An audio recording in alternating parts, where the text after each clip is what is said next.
Imaginemos por un momento a una inteligencia artificial obligada a ver millones de horas de vídeo, día tras día, semana tras semana. Y todo esto sin que absolutamente nadie le explique nada de lo que está viendo, ni una sola pista. Ujú. ¿Cómo lograría entender por sí sola la diferencia entre un bebé gateando por el pasillo de una casa y una persona escalando una pared de roca en una montaña? Pues a ver, es una premisa que roza la ciencia ficción si lo piensas. Pero es el desafío real al que nos enfrentamos hoy en día. Si analizamos la situación a fondo, le estamos pidiendo a una máquina, a un puñado de algoritmos, Claro. a código puro y duro. Eso es. Le pedimos que deduzca las reglas intrínsecas de nuestro mundo físico, que entienda el espacio, el tiempo, la gravedad, el movimiento. Y todo esto partiendo de cero absoluto.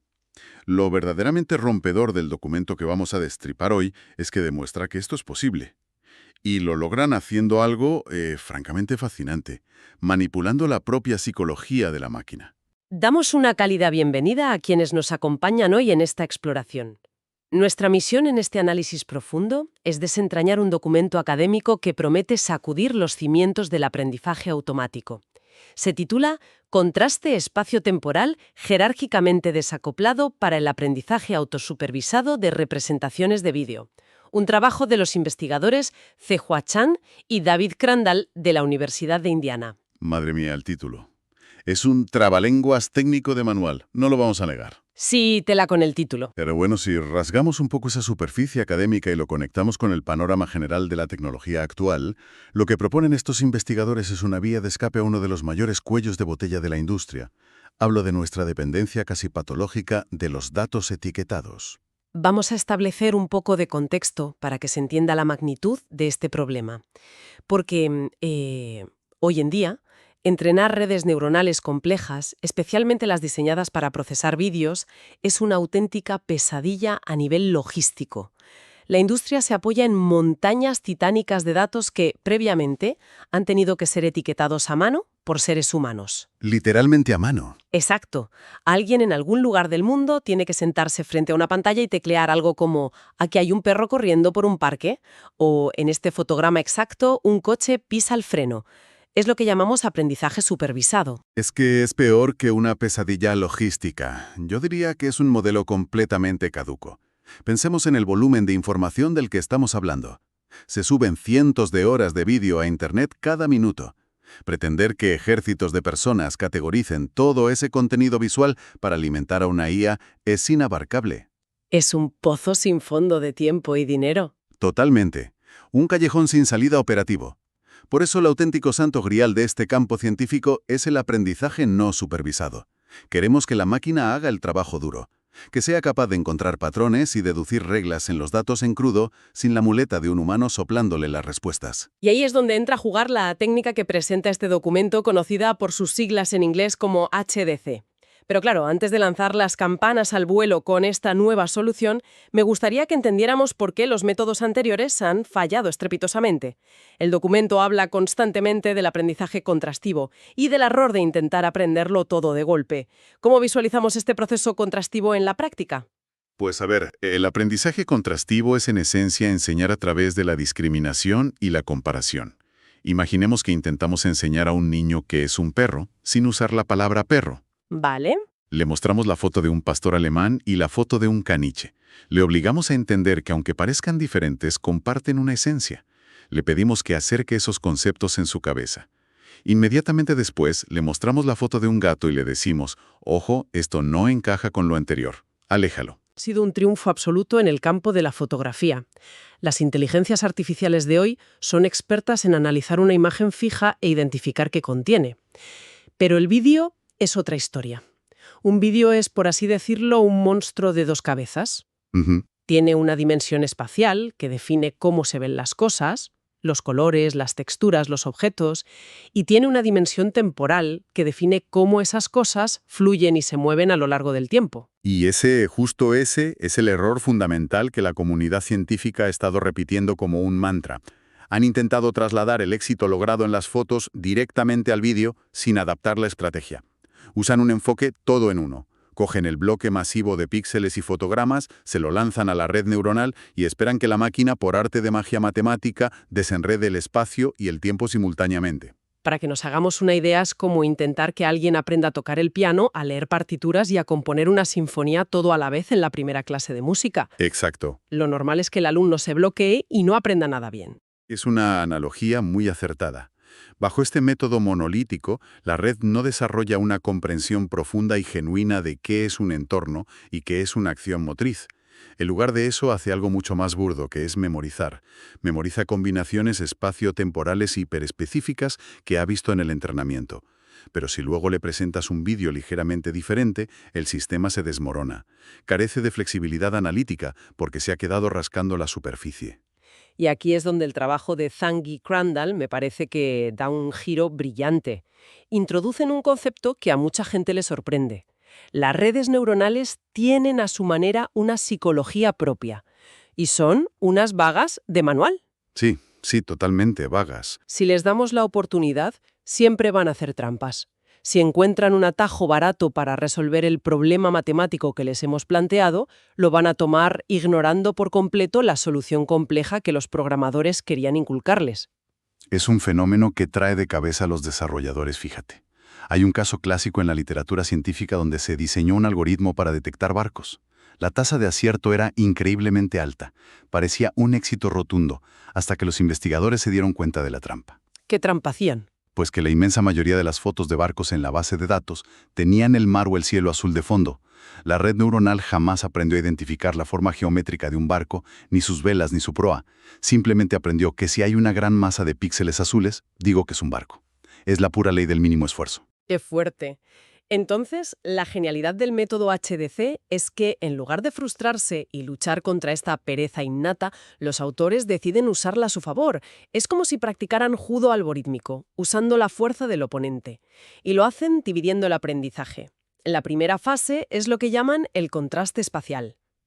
Explícanos eso. Cogen un pequeño clip de vídeo, extraen un fotograma y le hacen una copia exacta. A esa copia le aplican alteraciones espaciales, o se hacen un recorte aleatorio, le cambian el balance de blancos, saturan los colores o lo ponen en blanco y negro. Pero el momento en el tiempo es idéntico. Es la misma milésima de segundo en ambos vídeos. Pero ojo con esto, porque desde una perspectiva de diseño de sistemas, aquí surge una contradicción crítica. Si sabemos que la máquina es perezosa y que siempre busca la salida fácil, al darle dos imágenes del mismo instante exacto, donde solo cambia un poco la luz o el encuadre, Les estamos dando la respuesta en bandeja. Exacto, en bandeja de plata. la red no va a molestarse en analizar si hay un movimiento complejo. Simplemente va a buscar la pared del fondo, verá que las texturas coinciden y dirá, vale, son el mismo vídeo. Y yo me pregunto, ¿no estamos tirando piedras sobre nuestro propio tejado permitiendo que use ese atajo espacial? Podría parecerlo, la verdad, pero esa es precisamente la trampa dentro de la trampa. Es un movimiento totalmente deliberado. Los investigadores le están diciendo a la máquina, adelante, pasa por el aro de lo fácil. Al permitirle obsesionarse únicamente con el fondo y los objetos estáticos, aíslan esa variable. Ya entiendo. La red neuronal se vuelve excepcionalmente buena identificando texturas y formas sin que el movimiento la confunda. Le están dando confianza. Y todo esto es simplemente para preparar el terreno para la segunda fase. Lo cual demuestra una arquitectura de entrenamiento muy maquiavélica. Dejan que la red se acostumbre a depender de la apariencia visual estática para luego darle un tirón a la alfombra. Y eso nos introduce en el contraste temporal que es desde mi punto de vista el núcleo duro de la innovación de este documento. Exacto, porque ahora viene la gran pregunta. ¿Cómo fuerzas a un sistema informático a que entienda el flujo del tiempo? El método que describen es tela de ingenioso. Vuelven a coger un clip del vídeo original, pero ahora van a ese mismo vídeo y extraen un clip diferente.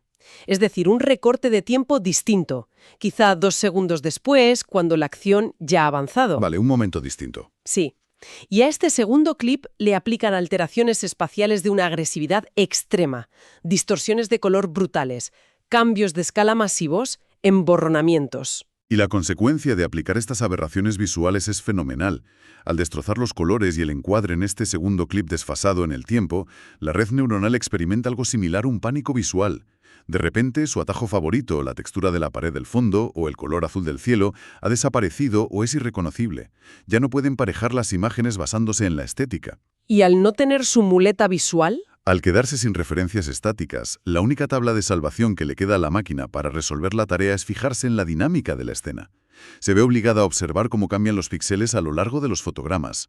Tiene que deducir que independientemente de que un vídeo parezca un cuadro impresionista y el otro una foto nítida, la velocidad a la que un objeto cruza la pantalla o la cadencia rítmica de un movimiento son idénticas. Estamos forzando la extracción de la firma temporal. Fíjate que al leer esa parte me vino a la mente una situación para intentar visualizar cómo se siente la máquina.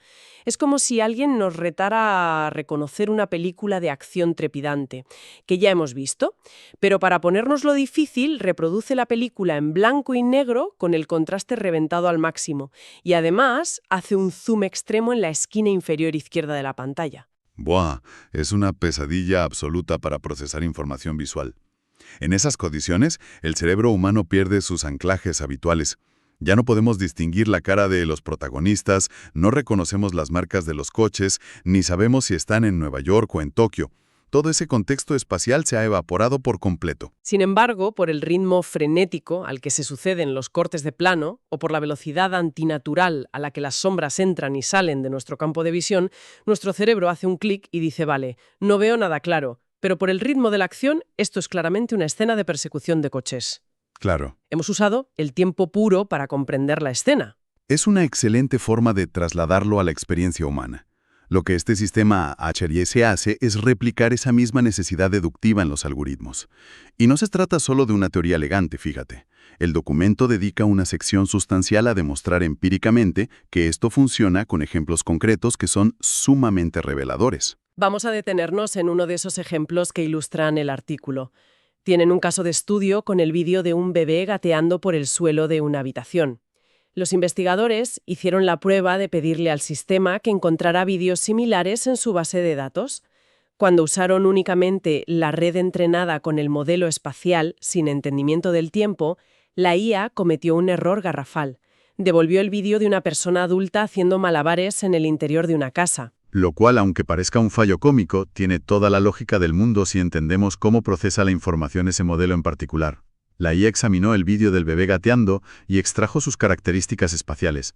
Detectó paredes de interior, un tipo específico de iluminación artificial quizás, los tonos de una alfombra o del mobiliario. Claro, solo vio el fondo. Exacto. Luego analizó el vídeo del malabarista y encontró exactamente las mismas variables. Interior, luz artificial, paredes similares. Para una máquina ciega al movimiento, un bebé arrastrándose y un adulto lanzando pelotas al aire son la misma cosa si el papel pintado de la pared coincide. Es la ceguera temporal en su máxima expresión. Pero cuando activan el modelo HDC completo, habiendo forzado a la red a entender el tiempo a través de ese pánico visual que mencionabas, la máquina obvia el papel pintado de la pared. Se centra en la mecánica de los cuerpos, en el movimiento alterno de brazos y piernas avanzando a ras de suelo y logra emparejar el vídeo original con otro vídeo diferente de un bebé gateando. Acierta de pleno. Y el documento no se queda ahí. Proporciona un arsenal de ejemplos donde el modelo debe discriminar entre situaciones mucho más ambiguas. Hablan de distinguir entre bandas de música, desfilando atletas saltando en camas elásticas o deportistas lanzando una jabalina. Pensemos en lo complejo que es esto a nivel de píxeles estáticos. Muy complejo, sí. Un estadio olímpico a plena luz del día durante un lanzamiento de jabalina y una avenida principal durante el desfile de una banda de música comparten una cantidad inmensa de ruido espacial. Multitudes, cielo abierto, asfalto o pistas. Un verdadero caos visual para un algoritmo básico. Precisamente. Pero las firmas temporales son radicalmente opuestas. El modelo captura la marcha rítmica constante y coral del desfile y sabe distinguirla de la explosión asimétrica y repentina de energía que requiere lanzar una jabalina. Entiende el cuándo y el cómo ocurren las cosas, no solo el dónde. Llegados a este punto, entiendo perfectamente el que están haciendo y el por qué funciona. Pero me gustaría que bajáramos un poco a las trincheras al nivel técnico avanzado del documento. Porque la primera letra del método H de G es la H de jerárquico. Y sé que no basta con aplicar estas alteraciones al principio del vídeo y esperar lo mejor. ¿Cómo se diseña matemáticamente esta arquitectura dentro de la red neuronal? Este es de hecho el aspecto metodológico que separa este documento de otras investigaciones prometedoras pero fallidas. Para entenderlo tenemos que visualizar que una red neuronal profunda, digamos los modelos que usan como estándar en la industria, como SEC3D o 3D ResNet 18, no son un bloque uniforme, son como un edificio de varias plantas, ¿Vale? donde cada planta procesa la información de forma diferente. Eso es. La información entra por la planta baja, las primeras capas, que son operarios muy básicos. Solo saben identificar bordes, contrastes, crudos de luz, líneas rectas. A medida que la información sube en el ascensor, hacia las plantas superiores, hacia las capas más profundas, el procesamiento se vuelve más sofisticado y abstracto. En el bloque 5 de una red ResNet, la máquina ya no ve líneas, empieza a entender conceptos como rostro o coche en movimiento. Y lo que hacen Zhang y Crandall es extraer las conclusiones no solo del final, sino de las puntas intermedias. El documento detalla que sacan la información de los bloques 3, 4 y 5 de la red. Y aquí entra un concepto técnico que me pareció fascinante, que es la agrupación promedio global. Es un mecanismo de compresión matemática fundamental. Lo que hacen es coger toda la inmensa sábana de datos que genera cada uno de esos bloques y la resumen en un formato manejable para poder compararla. Pero la sutileza radica en que lo aplican de forma distinta. Usan una agrupación en 2 dimensiones para aplastar la información puramente espacial y una agrupación tridimensional que preserva la profundidad del tiempo para los flujos temporales. Es una ingeniería de datos casi quirúrgica. Vale. Sacan la información de diferentes capas, las empaquetan y las comparan.